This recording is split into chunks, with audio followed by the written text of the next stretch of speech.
When my husband died, my daughter told me, "Work or leave." I didn't answer. I just smiled. The words still lingered in the air, as if they were still echoing through the empty house. The house where Robert and I had spent our best years together. The house that had witnessed the ups and downs of our marriage, now standing silent and cold. I turned to look at Jessica, my daughter, her eyes cold and calculating as she stood there with arms crossed. I could see the indifference in her eyes, the way she viewed me now as nothing more than a burden. It wasn't the first time I felt this distance between us, but something about her words, her tone, made it all too real. After all these years, after everything I had done for her, I was no longer wanted in my own home. I tried to hold back the lump in my throat, but the sting was undeniable. I'd raised her, fed her, loved her, and yet, here she was, giving me an ultimatum. Work or leave.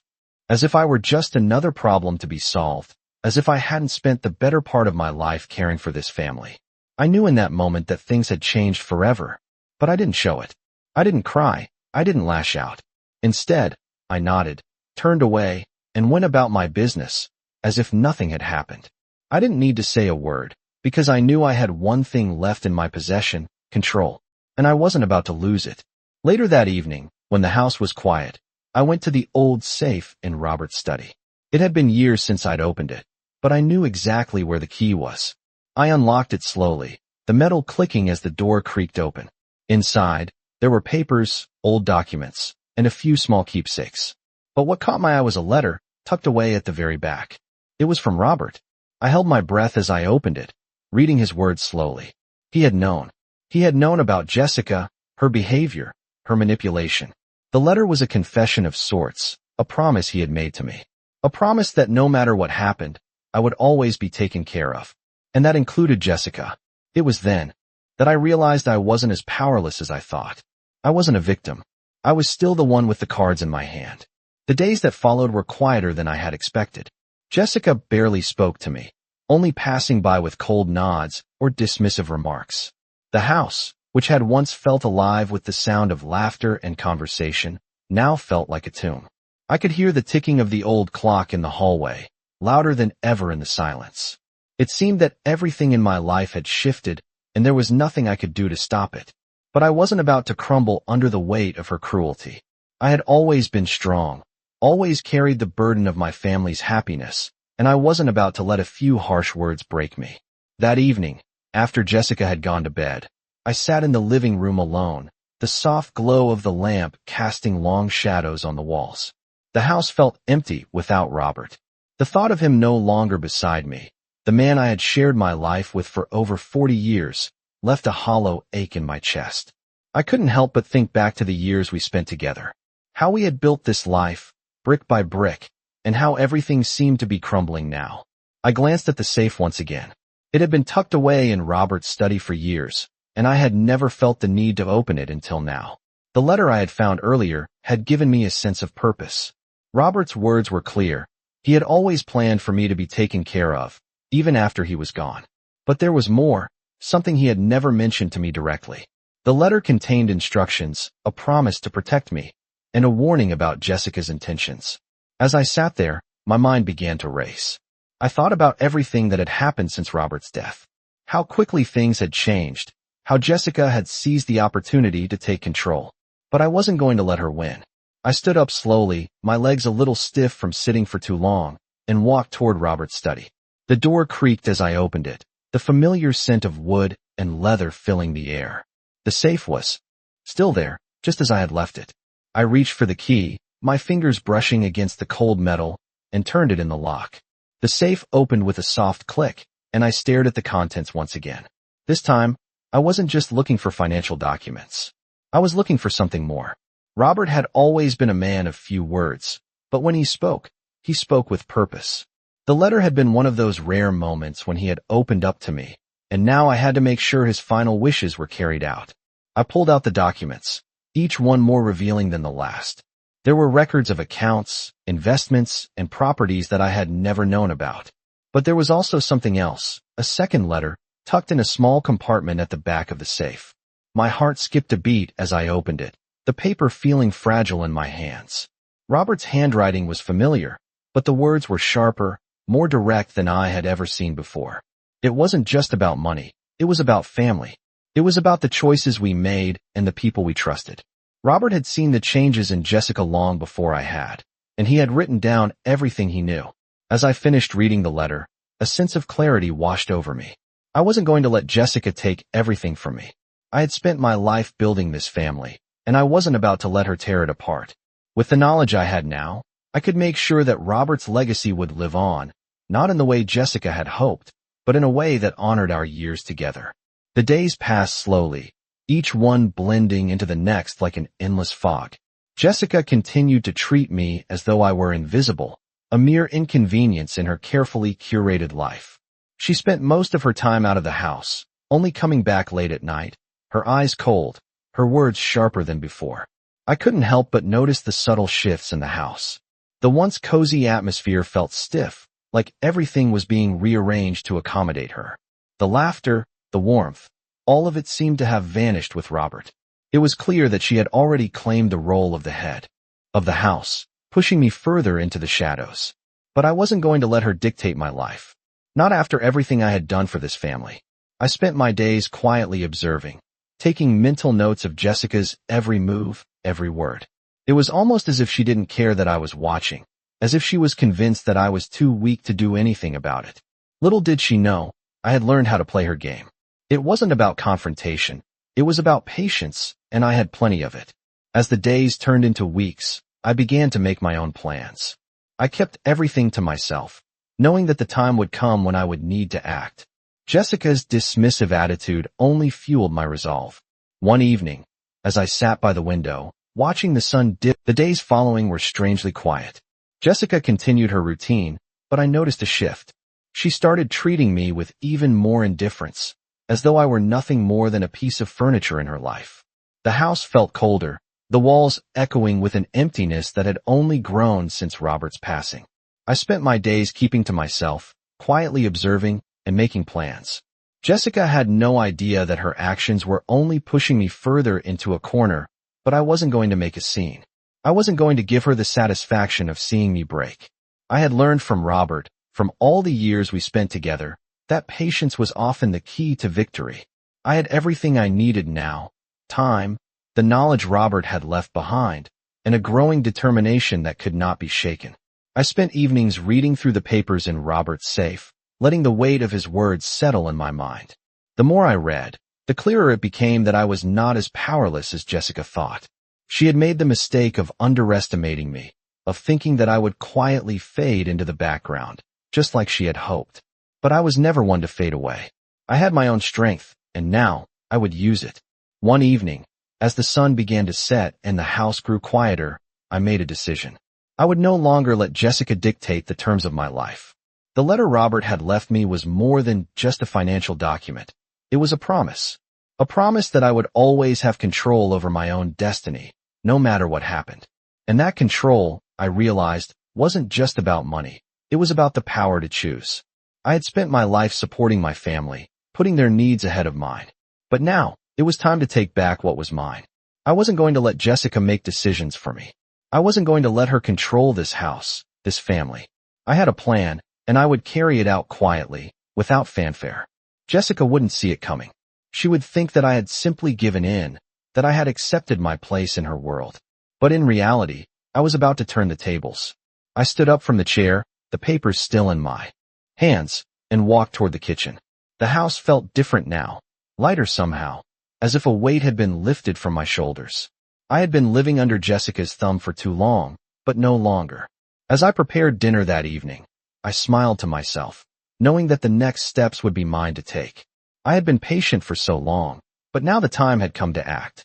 And when Jessica finally realized what was happening, it would be too late. The days passed quietly, each one blending into the next, and still, Jessica carried on with her life as if I were invisible. The house remained just as silent as it had been since Robert's passing, and yet, I felt a quiet power growing within me. I had spent so much of my life trying to please others, trying to be the supportive wife, the loving mother. But now, I was finally ready to put myself first. It wasn't just about the house, the money, or the things Robert had left behind. It was about reclaiming my dignity, my sense of self. Jessica thought she had already won, that I would quietly fade into the background and let her take control. But what she didn't know was that I had been watching, waiting for the right moment. That moment was fast approaching. I started to take small steps, each one a reminder to myself that I was in control. I began making small changes around the house, rearranging things just slightly, reclaiming the space that had once been ours. Jessica didn't say anything, but I could tell she noticed. She began to grow more agitated, though she did her best to mask it. I smiled to myself. She thought I was helpless. She thought I had no other options, no other way forward. But she was wrong. I knew that if I played this right, I would come out on top. One evening, after Jessica had gone to bed, I sat in the living room, the quiet only broken by the sound of the clock ticking on the wall. I thought about everything that had led me to this point. The years of sacrifice, the moments of doubt, and the quiet moments when I questioned whether I had done the right thing. I had been a good wife, a good mother, and now it was time to be good to myself. The safe was still open, the documents still there, but now, they weren't just papers to me. They were a promise, a key to a future that I was going to build for myself, no longer under the thumb of Jessica or anyone else. I stood up and walked over to the window, looking out at the yard. The moonlight bathed everything in a soft glow, and for a moment, I felt at peace. I had been patient, waiting for the right moment, and now I was ready. The power was mine, and it was time to make sure Jessica knew it. I wouldn't do anything drastic. No, I wasn't going to give her the satisfaction of a confrontation, but I would act in a way that would make it clear I was not the woman she thought I was. She had underestimated me, and now I would show her just how wrong she was. I smiled quietly to myself, knowing that everything was falling into place. The next few days felt like a slow burn, the tension between Jessica and me palpable, yet neither of us spoke of it directly. I could feel her eyes on me, watching my every move, as though she expected me to give in, to show any sign of weakness. But I didn't. I continued my days as I always had, quietly and with purpose, making small adjustments to the things around me. I had learned that the more subtle you were, the more powerful your moves became. Jessica, on the other hand, was becoming more brazen in her actions. She would speak over me at the dinner table, make decisions without even consulting me, and yet, every time I remained silent. Her attempts to control me were becoming more apparent, but they didn't bother me as much anymore. In fact, they only fueled my resolve. I was starting to feel like I was in control of my own life again. I knew that what I was doing was right. It wasn't about winning against Jessica or trying to make her feel bad. It was about reclaiming my sense of self. It was about finally honoring Robert's promise to me. One evening, after dinner, I was sitting in the living room, reading through the papers again, when Jessica came in. She had a strange look in her eyes, something between annoyance and curiosity. "Mom, when are you going to stop playing games?" she asked, her voice laced with impatience. I didn't look up at her. I simply took another slow breath and continued reading. "You're just wasting time," she said, her words biting, but they didn't affect me. I felt a small smile tug at the corners of my lips. "Maybe," I said calmly, still not meeting her gaze. "But it's my time to waste." Jessica stood there for a moment, clearly waiting for a response, but I didn't give her the satisfaction. Slowly, she turned and left the room, her footsteps echoing down the hall. I leaned back in the chair, feeling a strange sense of satisfaction. It wasn't the confrontation that mattered. It was the quiet confidence I now had. I was no longer afraid of her or what she thought. In the weeks that followed, I continued to keep a low profile, watching Jessica as she made more decisions, tried more manipulations, but each time I remained steady. The more she tried to push me, the more I realized how much power I had in the situation. It wasn't loud or dramatic, but it was enough. I wasn't going to play her game, and I wasn't going to let her win. Robert had left me a legacy of strength, and it was time I started acting like the woman I had always been. The woman who had raised a family, built a life, and loved deeply. Jessica could try to control the house, the finances, but she couldn't control me. As I walked through the hallways of the house one evening, I felt a sense of peace. It was a subtle shift, but it was enough to make me realize the power was mine, and I was ready to claim it. As the weeks went by, I began to notice a change in Jessica. She started to act less confident, more tense, as if she could feel the shift in the air. I wasn't giving her the reaction she expected, and it seemed to frustrate her. She had always been used to controlling the situation, dictating what happened in this house, but now, I was the one who held the cards. It wasn't that I was making any overt moves, no loud confrontations or accusations. It was something subtler, something that only she seemed to notice. Every time she tried to assert control, I responded with silence, with calm, and that was enough to unsettle her. She had been so sure of herself, so certain that I would just accept the way things were. But I wasn't that woman anymore. One afternoon, as I was going through some of Robert's old papers, I came across something I had missed before, an old will, tucked into a folder behind some financial records.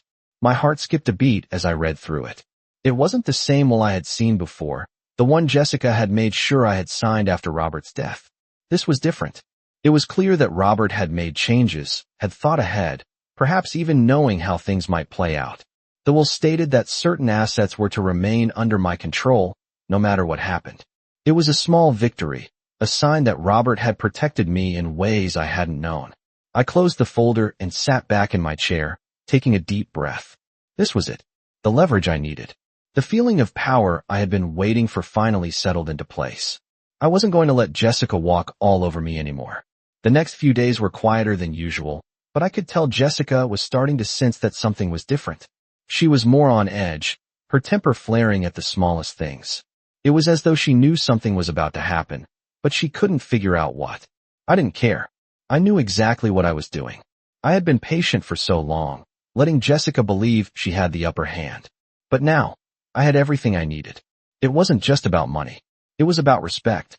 It was about showing Jessica that I wasn't someone to be pushed aside, that I had a life, a legacy, and a future that she couldn't control. I began to make small but significant moves, taking charge of the household finances again, speaking up more at family gatherings, asserting my opinions when they mattered. Jessica, for the first time, started to see me as a force to be reckoned with. She no longer looked at me with disdain or indifference. Now, there was a flicker of doubt in her eyes every time she saw me. The power had shifted, and I wasn't going to let her take it back. The tension had been building for weeks, but I could feel it reaching its peak now. Jessica's attitude had changed, and not in a subtle way. She began to confront me more directly, questioning every little thing I did, every decision I made. It was as if she couldn't stand the idea of me taking control, of me standing up for myself after all these years. I wasn't afraid of her anymore. I wasn't intimidated by her sharp remarks or her attempts to undermine me. Instead, I met her with a calm that only seemed to frustrate her further. I wasn't going to give her the satisfaction of seeing me crack, not now, not after everything I had been through. I had my plan, and it was slowly starting to unfold. One morning, as I sat at the kitchen table, sipping my coffee, Jessica walked in with that same tight smile she always wore. She had been avoiding me, but now, it seemed like she couldn't hold back any longer. "You know," she said, her voice dripping with fake sweetness, "you've been acting a little strange lately. Is something going on?" I didn't answer right away. I just looked at her, letting the silence stretch between us. She was waiting for me to break, to show that I was flustered, that I didn't have everything under control. But I wasn't about to give her that satisfaction. "Finally," I said, "I'm just getting things in order." Jessica's eyes narrowed, and for a moment, I saw the flicker of suspicion in them. She didn't like it. She didn't like not knowing what I was doing, not having control over everything in this house. But I wasn't about to tell her anything. "You're so quiet these days," she continued, trying to pry. "You know, we can't have things go on like this. You can't just sit around here forever." I put my coffee cup down slowly, meeting her gaze. "I'm not sitting around," I said quietly. "I'm taking care of things." That was the first time I truly saw the shift in Jessica's demeanor. She knew something was happening, but she couldn't put her finger on it. She wasn't in control anymore.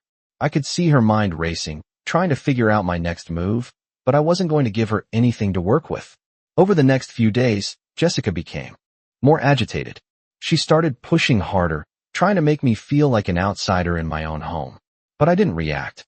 I simply carried on with my plans, moving in silence, letting the pieces fall into place. I wasn't going to be intimidated, not now. I had come too far. The quiet strength I had developed over the years was finally showing its power, and I wasn't about to let Jessica ruin that. The more she tried to manipulate the situation, the more I realized how little control she really had. I was no longer the woman she could walk all over. I was someone different now, someone with a purpose, someone who had been given a second chance to reclaim her life. And this time, I wouldn't let anyone take it away from me. It had been a few weeks since Jessica's confrontation, and I could feel the tension between us growing. She had tried everything to regain control, but each time I refused to give in. She started to avoid me more, spending her time away from the house, making excuses for why she couldn't be around. But I wasn't fooled. She was scared. Deep down, she knew that things were no longer the way they had been before. The power had shifted. I had made it clear to her, without ever saying a word, that I was no longer the weak woman she could push around. One morning, I was sitting in the living room when Jessica came in, looking more agitated than usual. She slammed the door behind her, her eyes full of frustration. "You can't keep doing this," she said sharply. "This isn't your house anymore. You need to get a grip and accept that." I didn't react at first. I just looked at her calmly, waiting for her to finish. She paced back and forth, her words coming faster now. "You're not going to keep the house, you know that, right? I'll make sure of it. I'm taking what's mine." I could hear the desperation in her voice, the crack in her confidence. It was a feeling I had never experienced before, but now, it was as clear as day. Jessica was trying to hold on to something she thought was hers, something she believed she deserved. But it wasn't hers to take. I stood up slowly, my movements deliberate. "You think you can control this house, control me?" I asked, my voice calm but firm. "It's not yours. It was never yours to control." She froze, her eyes widening as if she hadn't expected me to speak back to her. The silence stretched between us. I could see her trying to figure out her next move, but she couldn't. She had lost. And I could feel the weight of that victory settle in my chest. Jessica had underestimated me. She thought that because I was older, because I had stayed quiet for so long, I was weak. But I wasn't weak. I had learned, over the years, how to fight my battles quietly. And now, I was winning. I walked past her, moving toward the kitchen. She didn't say anything as I left the room. She didn't need to. The truth had already been laid out between us. The house, the legacy, everything Robert had worked for, everything he had promised me, it was mine. And now, I was in control. Jessica would never understand it. She could never understand the quiet power of patience, of waiting for the right moment. She had already lost the moment she underestimated me. As I moved through the house, I knew that nothing would ever be the same again. This was my home, my life, and no one was going to take it from me. I had made sure of that.